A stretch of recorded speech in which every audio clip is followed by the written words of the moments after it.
ದಕ್ಷಿಣ ಭಾರತದ ರಾಜಕೀಯ ಇತಿಹಾಸದಲ್ಲಿ ಇಂದು ಸುವರ್ಣಾಕ್ಷರಗಳಲ್ಲಿ ಬರೆದಿಡುವ ದಿನ. ತಮಿಳು ಚಿತ್ರರಂಗದ ಸೂಪರ್ ಸ್ಟಾರ್ ತಮಿಳಿಗ ವೆಟ್ರಿ ಕಳಗಂ ಪಕ್ಷದ ಸಂಸ್ಥಾಪಕ ದಳಪತಿ ವಿಜಯ್ ಅವರು ಇಂದು ತಮಿಳುನಾಡಿನ ನೂತನ ಮುಖ್ಯಮಂತ್ರಿಯಾಗಿ ಪ್ರಮಾಣ ವಚನ ಸ್ವೀಕರಿಸಲಿದ್ದಾರೆ. ಆ ಮೂಲಕ ಬೆಳ್ಳಿತೆರೆಯಿಂದ ಬಂದು ಕೋಟ್ಯಾಂತರ ಜನರ ಮನಗೆದ್ದ ವಿಜಯ್ ಈಗ ಅಧಿಕೃತವಾಗಿ ಆಡಳಿತ ಚುಕ್ಕಾಣಿ ಹಿಡಿಯಲಿದ್ದಾರೆ. ಇಂದು ತಮಿಳುನಾಡು ಮುಖ್ಯಮಂತ್ರಿಯಾಗಿ ಅಧಿಕಾರ ಸ್ವೀಕರಿಸಲಿರುವ ವಿಜಯ್ ಪ್ರಮಾಣ ವಚನ ಕಾರ್ಯಕ್ರಮಕ್ಕೆ ದೇಶದ ಪ್ರಮುಖ ರಾಜಕೀಯ ನಾಯಕರು, ಚಿತ್ರರಂಗದ ಗಣ್ಯರು ಸಾಕ್ಷಿಯಾಗಲಿದ್ದಾರೆ. ವಿಜಯ್ ಅವರ ಬೆಂಬಲಿಗರು ಮತ್ತು ಅಭಿಮಾನಿಗಳು ಇಡೀ ಚೆನ್ನೈ ನಗರವನ್ನ ಕೇಸರಿ, ಹಳದಿ, ನೀಲಿ ಬಣ್ಣದ ಧ್ವಜಗಳಿಂದ ಅಲಂಕರಿಸಿದ್ದಾರೆ.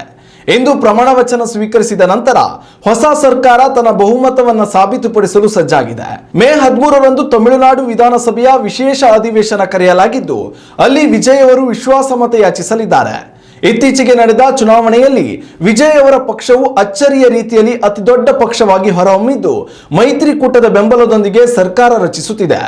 ತಮಿಳುನಾಡಿನ ರಾಜಕಾರಣವು ದಶಕಗಳಿಂದ ಡಿಎಂಕೆ ಮತ್ತು ಎಐಡಿಎಂಕೆ ನಡುವಿನ ದ್ವಿಧ್ರುವಿ ಸಂಘರ್ಷಕ್ಕೆ ಸಾಕ್ಷಿಯಾಗಿದೆ. ಈ ಎರಡು ಬಲಿಷ್ಠ ಪಕ್ಷಗಳ ನಡುವೆ ತನ್ನ ಅಸ್ತಿತ್ವ ಕಂಡುಕೊಂಡು ಮುಖ್ಯಮಂತ್ರಿಯಾಗಿರುವುದು ವಿಜಯ್ ಅವರ ಮೊದಲ ಯಶಸ್ಸು. ಆದರೆ ಆಡಳಿತಾತ್ಮಕವಾಗಿ ಅವರ ಮುಂದೆ ಬೆಟ್ಟದಷ್ಟು ಸವಾಲುಗಳಿವೆ. ತಮ್ಮ ಸಿನಿಮಾ ಜೀವನದ ಉತ್ತುಂಗದಲ್ಲಿರುವಾಗಲೇ ಬಣ್ಣದ ಲೋಕಕ್ಕೆ ವಿದಾಯ ಹೇಳಿ ಸಂಪೂರ್ಣವಾಗಿ ರಾಜಕೀಯಕ್ಕೆ ಧುಮುಕಿದ ವಿಜಯ್ ಅವರ ನಿರ್ಧಾರಕ್ಕೆ ಈಗ ಫಲ ಸಿಕ್ಕಿದೆ. ಎಂಜಿ ರಾಮಚಂದ್ರನ್ ಮತ್ತು ಜಯಲಲಿತಾ ಅವರ ನಂತರ ತಮಿಳುನಾಡಿನಲ್ಲಿ ಅಷ್ಟೇ ಪ್ರಭಾವ ಬೀರಬಲ್ಲ ಸಿನಿಮಾ ನಾಯಕನಾಗಿ ವಿಜಯ್ ಹೊರಹೊಮ್ಮಿದ್ದಾರೆ. ಉತ್ತಮ ಸಂಸ್ಕಾರಯುತ ಶಿಕ್ಷಣದೊಂದಿಗೆ VSS English medium CBSE school, Udupi Muddur.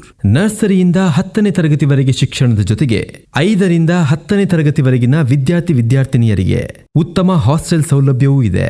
ನಿಮ್ಮ ಮಕ್ಕಳ ಪ್ರವೇಶಾತಿಗಾಗಿ ಈ ಸಂಖ್ಯೆಗೆ ಕರೆ ಮಾಡಿ.